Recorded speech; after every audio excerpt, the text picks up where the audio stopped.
I stood by my husband Josh when he had to quit his job due to mental health struggles. I could never tell his mom, my toxic mother-in-law, that he had left his job.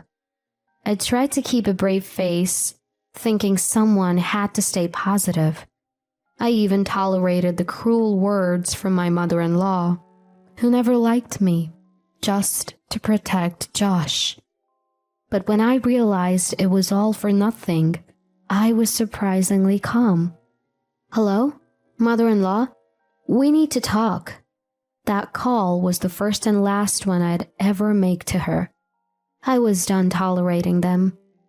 I decided to distance myself from my awful husband and mother-in-law. "My name is Phyllis. I used to be a housewife, but I've returned to my previous job to support the family." The reason? Josh quit his job. I was shocked when I heard, but the cause was his mental health. He had been overwhelmed at work, and it took a toll on him. From a young age, his overbearing mother pushed him hard to excel in academics. He went to a prestigious university and landed a job at a major company. According to him, he felt outpaced by much more talented colleagues and couldn't handle the stress. This ongoing stress and exhaustion led him to break down mentally. I fully supported his decision to leave the job.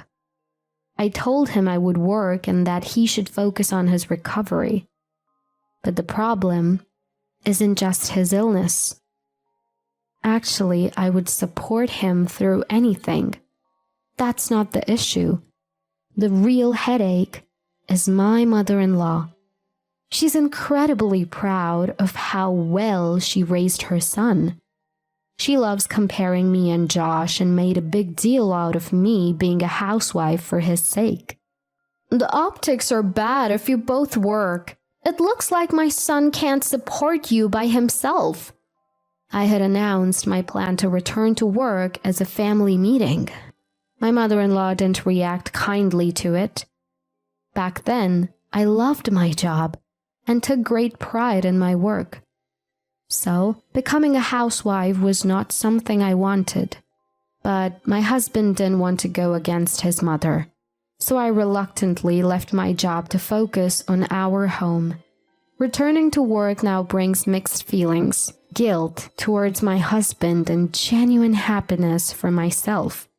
Of course, I want my husband to recover from his illness soon, but I'd also like to keep working even after he gets better. But working is a secret I'm keeping from my mother-in-law. She would never forgive her darling son for quitting his job. Since he's already quit, telling her wouldn't change anything. But forgiveness would not come easy. I can easily imagine her harsh words adding stress to my already mentally struggling husband. He'd been lectured until dawn when he received bad grades in school. If the next test score wasn't good, he was constantly nagged and complained at. "Are you not ashamed of these grades? You have no value in life. I shouldn't have given birth to you." He was raised with these kinds of constant insults. In modern terms, she would be what we call a toxic parent. Confronting her directly isn't an option. I have to keep this a secret no matter what. By the way, my father-in-law has passed away, and mother-in-law lives alone in her house. We're not living together, so she hasn't found out yet, but if she realizes I'm not home during the day, she's likely to take some action. Living with this anxiety, I've been working every day. 3 months into my secret employment, a message from my mother-in-law finally arrived. "Are you out gallivanting every day lately?" She didn't tell me how she knew, but she probably heard it from a neighbor. So I told her I was attending cooking classes. I thought this was paint me as a devoted wife, trying to better herself for her family and husband. But the mother-in-law was different. "You're just a gold digger. You never did housework before, that's why you have to take a cooking class. It seemed like no matter what I said, mother-in-law would only respond with snide remarks. Your mom didn't prepare you for marriage, huh? Oh, right. She worked too. You were raised by a mom who couldn't even manage the household. I can tolerate being insulted, but I won't sit idly when she badmouths my parents. My mom balanced both work and housework just fine. Me taking cooking classes is entirely my own shortcoming.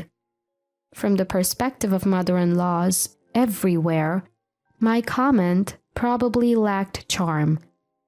But there are lines that just shouldn't be crossed. Needless to say, mother-in-law heated up even more and gave me an hour-long lecture. Since I was advancing my work on the computer, it wasn't too bad. Occasionally I got scolded for not reacting properly, but if I took everything she said to heart, I'd be the one losing it. I don't have time to feel down. Soon, mother-in-law started calling me more frequently. I've informed my workplace and got permission to take her calls, but honestly, it's a hassle. Also, I sometimes travel for work. Whenever I'm away, I tell her it's a business trip. Apparently, she doesn't approve of that either.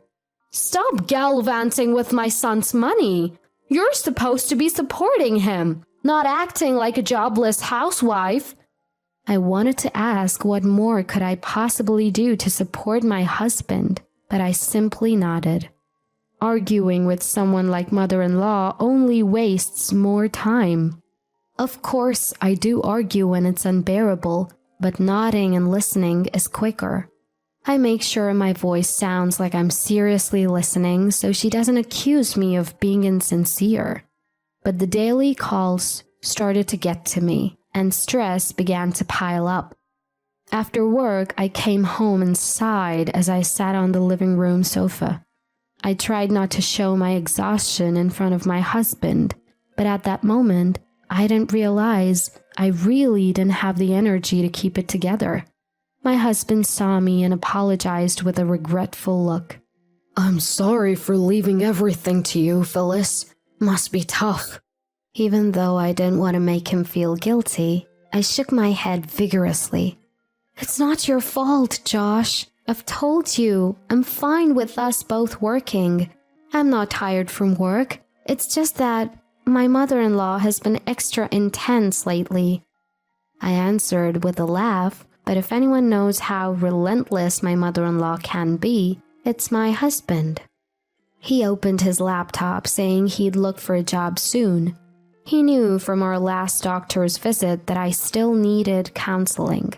I told him that there was no rush and that I wished he'd take things easy. Thank you. I'm so glad you're my wife, Phyllis. Seeing my husband smile for the first time in a while made me genuinely happy. Having him by my side gives me the strength to carry on. While marriage isn't everything, I felt thankful to be married to him. People might think my life looks tough, but supporting each other in times like this is what partners do. I was confident that he'd help me if I were in trouble. That faith remained unshaken. Still, the daily calls from my mother-in-law didn't stop, and her nagging seemed endless. Then, today, she made a comment that had me questioning what all the previous conflicts were about. Aren't you ashamed of being unemployed when you're married to such an outstanding son? Hearing those words, I was flabbergasted. Weren't you the one pressuring me to be a housewife? I wanted to say that, but decided to hear her out first. Apparently, she felt humiliated because a friend's daughter-in-law, whom she sees as a rival, has a thriving career. People are working women now. Being just a housewife is so outdated. When her friend said something like that, it seems my mother-in-law felt mocked. It's absurd how easily she changes her opinions, and honestly, it's frustrating. I pitied her for being so shallow. At the moment, I hesitated whether to confess that I was working. But given her personality, she'd argue no matter what I said. Plus, being honest about why I'm working probably wouldn't work either. I had planned to talk with my husband later to correct the mistake about me being unemployed. That day, I was so stunned by what my mother-in-law said that I went home without telling my husband when I would be back. On top of that, I came straight home from a client meeting, so I got home pretty early. As I walked into the entrance thinking dinner probably wasn't ready yet, I noticed a pair of unfamiliar women's shoes. A sinking feeling hit me right away. Could it be? No, not my husband. That's impossible.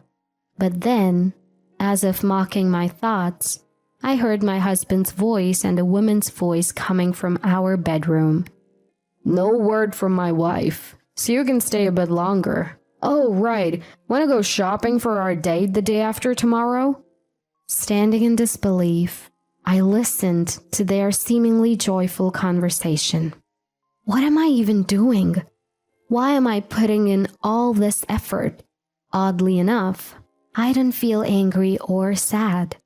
Probably because my emotions hadn't caught up yet. Despite the alarms going off in my head, my body remained calm. I silenced my work phone and set it to video mode. Then, I discreetly positioned it in the entrance so it would capture their faces, making sure they wouldn't notice. Quietly, I left the house and locked the door behind me. I sat in a cafe a short distance away and texted him that I'd be home soon.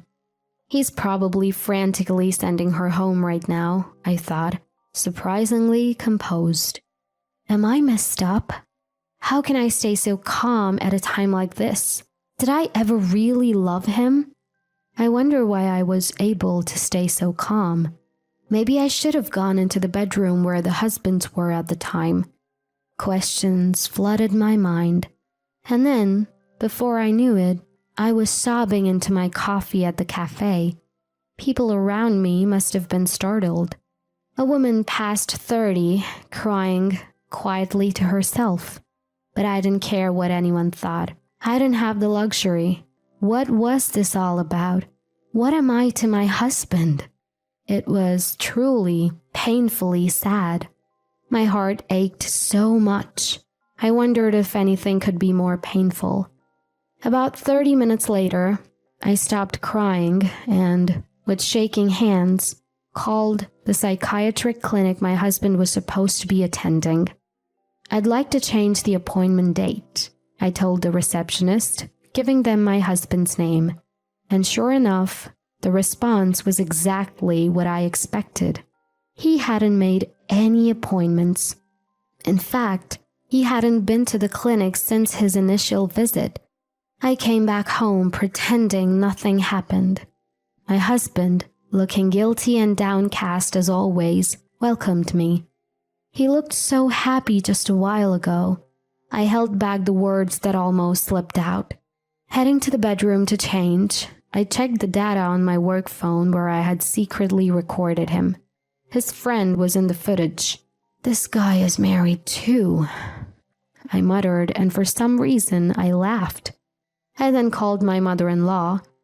I won't work anymore and I will never listen to you, I told her, cutting off the call. Within 15 minutes of me getting changed, the intercom buzzed. As annoying as it was that she showed up like clockwork, things were going just as I had hoped. My husband reluctantly answered the door, and a furious mother-in-law stormed in. Jobless freeloaders out! I never accepted you as my daughter-in-law! Give me back my son! Mother-in-law, inconsistent as always, was fuming. I showed her the video I had just recorded. You see, my husband was having an affair at our home. Feel free to take him back. I'm planning on divorcing him anyway. My response seemed to please her more than it shocked her. I'll overlook the affair. A divorce is excellent. Come on, Josh, let's go home.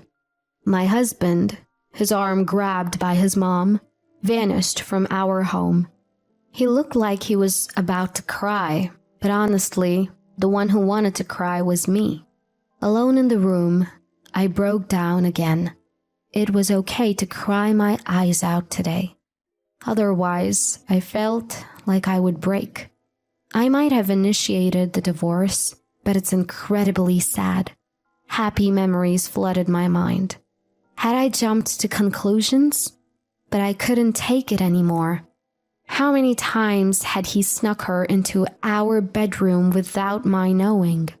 How much had I slept through it all? The more I thought about it, the more I was convinced that I had done the right thing. Before I knew it, it was morning. I took the day off. I didn't want to see my husband's stuff anymore, so I hurriedly packed his belongings and sent them to his parents. Immediately after, I contacted the property management and terminated the rental agreement. I couldn't live in a home where he had brought his mistress. The next week was a whirlwind of lawyer arrangements and compensation claims. I might have crumbled if I were alone, but I had the full support of my family, friends, and coworkers. I managed to keep going. Today's the day I get divorced from my husband. As I walk into the lawyer's office where we had agreed to meet, my husband and my mother-in-law are already there. As soon as I enter the room, my husband pleads, saying he doesn't want a divorce. My mother-in-law is in tears, waving a handkerchief and claiming that I've treated her horribly. Phyllis, please don't leave my son. He can't live without you. Both my husband and mother-in-law look worn out, and I know exactly why. I've been receiving detailed updates from my husband about their life together. Initially, my mother-in-law was happy about the divorce, but it didn't take long for her to find out my husband is jobless. From then on, she's been berating him daily. However, it seems my husband reached his breaking point and finally raised his hand against her. Ever since, they've been hurling insults at each other day in and day out. All I could think upon hearing this is how glad I am that I left them. If they were trying to win my sympathy, my husband is surely a fool. I've cut off ties with the woman I cheated with. You're all I have left, Phyllis. He's lied about being ill and cheated on me, even after losing his job. Turns out, he voluntarily quit his job after causing a substantial loss to a business partner. There's no reason anyone would need a husband who's such a pathological liar and betrayer. I state my opinion clearly, and both my husband and mother-in-law start bawling. You have no right to cry. Just sign the divorce papers already. If you don't, I'll proceed with a mediated divorce. Hearing my cold words, my husband crumples the divorce papers he had been holding. I think to myself how pointless that is. Look at the lawyer and nod. Let's go with the mediated divorce then. No amount of persuasion is going to change my mind. Deciding there's no point in further dialogue, I inform them that my lawyer will handle everything and stand up to leave. As I do, my husband latches onto my feet. I don't want a divorce. I can't help but get a headache from this absurdity. An adult man acting like this. The office staff rushed over to my screaming husband and pulled him away. I left the law office right then and there. His cries still echoed down the hallway of the building, and I heard his mother berating him too. I felt truly relieved I had cut ties with them. Once again, I felt deep down in my heart that way. I filed for a mediated divorce and successfully divorced him 6 months later. Thanks to the infidelity compensation, I didn't have to give him a dime. He seemed to have incurred debts paying his affair partner's husband, too. Word has it, they both went their separate ways and never ended up together. His affair partner moved back to her family's home after being divorced. My ex-husband seemed to be mentally broken, mostly from daily mental abuse from his mom. As far as I'm concerned, it's bewildering that the one who cheated is the one falling apart. His mother contacted me several times asking to forgive her worthless son, but I blocked her. As long as he's dependent on his family, he'll never be independent. I hope they keep bickering for the rest of their lives. After the divorce, I threw myself even more into my job. Not wanting to think about anything else was probably the main reason. But as a result, I got promoted and now can do more of what I enjoy. I'm extremely grateful for my workplace and colleagues for taking me back after I had resigned. I plan to keep working hard to make it worth their while, and I vow to fully support those who helped me when I was down and betrayed.